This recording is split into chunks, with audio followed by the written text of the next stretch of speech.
They say love finds you in the strangest places. For some, it's a bustling cafe, a shared laugh across a crowded room. For me, for us, it was the dust. The endless, choking, beautiful dust of Afghanistan. It coated everything, our gear, our hopes, our fears.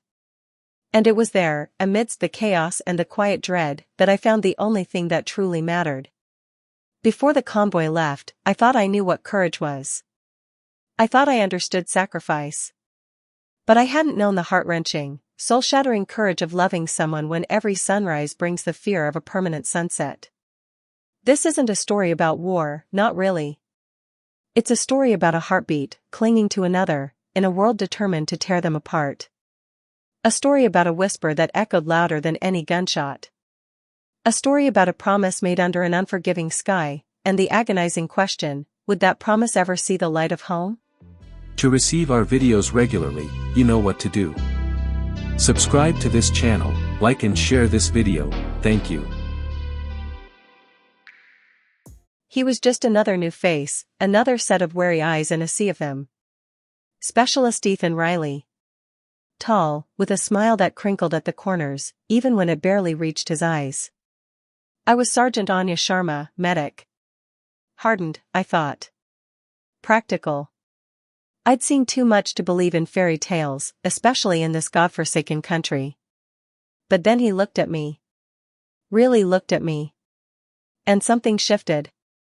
It wasn't a spark, it was a slow, insistent warmth, like a desert sun finally breaking through the morning chill. He'd tripped over a stray sandbag, spilling his coffee, instant, of course, all over my pristine medic's kit. Sorry, Doc, he'd mumbled, his cheeks flushing under the dust. I'd just shaken my head, trying to hide my own smile.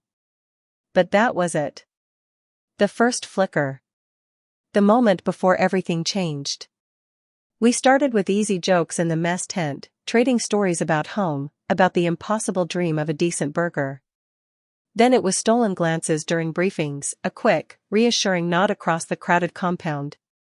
He'd bring me extra rations, saying he accidentally grabbed too much. I'd make sure his water bottle was always full. Small gestures, almost imperceptible in the grand scheme of things, but each one a tiny brick in a wall we were unknowingly building around ourselves. The dust storms, so often a torment, became our confidants. We'd huddle together, sharing silent moments as the world outside turned orange. He told me about his little sister, about the old guitar he played back home. I told him about my grandmother's garden, about the ocean I missed so desperately. Each word was a fragile thread, weaving us closer, tighter. The unspoken became palpable. The way his hand would linger when he passed me a report. The way my heart would race when I heard his voice. We knew. We both knew. But how do you speak of love when death whispers in your ear every day? How do you plan a future when the present is so utterly precarious? There were nights on guard duty, under a sky so vast and full of stars it almost broke your heart. He'd stand beside me, the silence between us more eloquent than any poem. Sometimes, his shoulder would brush mine, a fleeting contact that sent shivers through me.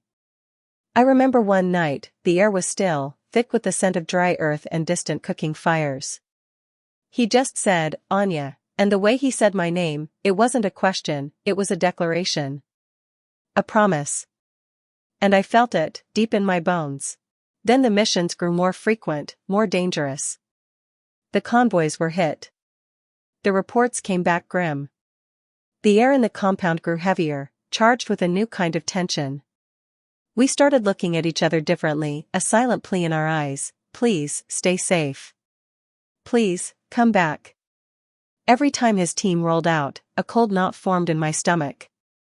Every time I heard the distant thud of an explosion, my breath caught. And every time he walked back through the gate, dusty and tired but alive, it was like breathing again for the first time. We held on to those brief reunions, those fleeting moments of shared relief, as if they were life rafts in a raging sea.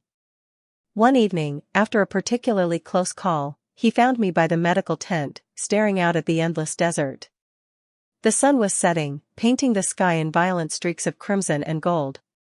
He just stood behind me, and I felt his presence before I heard him. He didn't say anything, just put his hand on my shoulder, gently. And then, he turned me around. His eyes, usually so guarded, were raw, vulnerable. "Anya," he choked out, his voice rough with emotion. I can't lose you. Not now. Not ever." My own eyes welled up. The dam I'd built around my heart crumbled. "Ethan," I whispered, and then I was in his arms, clinging to him as if he were the only stable thing in a world gone mad. We didn't kiss, we just held each other, two souls finally acknowledging their desperate need. It was a silent promise, a silent vow, made beneath a sky that understood heartbreak. The next morning, the order came down. A major resupply convoy. Through a notoriously dangerous pass. Ethan's unit was on point. My heart plummeted. This wasn't just another mission. This felt different. We met by the fuel depot, the harsh morning light casting long shadows. His smile was forced, his eyes shadowed with the same fear I felt. "Just another day at the office, right, Doc?" He tried to joke, but his voice cracked. I grabbed his hand, squeezing it tight. "Be careful, Ethan. Please." He looked at me, really looked at me, and I saw a lifetime of unspoken words in his gaze. He leaned in, his breath warm against my ear. "When I get back," he whispered, "I'm going to tell you everything. Everything I haven't dared to say." The roar of engines filled the air. The dust kicked up by the heavy vehicles obscured everything.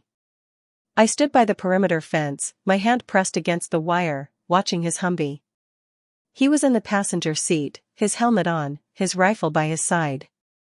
Just before they pulled away, he turned his head. Our eyes locked, a silent conversation passing between us. A promise. A prayer. A desperate hope.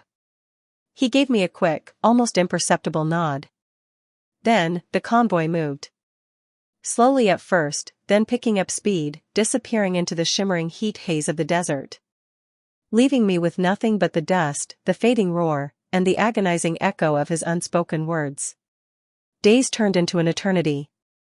Every radio crackle, every distant siren, sent a jolt of terror through me. I performed my duties, but my mind was miles away, tracing the convoy's route, praying for their safe return. The fear was a living thing, gnawing at my insides. I remembered his whisper, "When I get back." Would he? Could he? Then, one evening, the gates opened. A convoy. Smaller. Battered. My heart hammered against my ribs. I scanned each vehicle, desperate, my eyes blurring. My breath hitched. His Humvee. It was there. My legs felt like lead, but I forced myself forward. Soldiers disembarked, tired, solemn. And then I saw him. Walking, limping slightly, but walking. Alive. I ran. I just ran. He saw me, and a smile, weary but brilliant, lit up his face. He dropped his gear and caught me in his arms, holding me so tight I thought I might break. He was safe. He was here. Later, under those same star-dusted skies, we sat together, away from the noise. He held my hand, tracing patterns on my skin. "Anya," he began, his voice clear, strong. I meant what I said. Everything. Before the convoy left, I was scared. Not of dying, not really.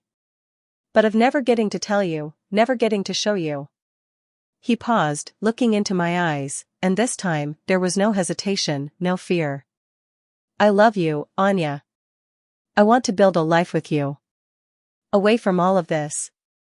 A life where the only dust is from old books, and the only heat is from a fireplace." Tears streamed down my face, hot and cleansing. "I love you too, Ethan," I whispered, my voice thick with emotion. More than words can say.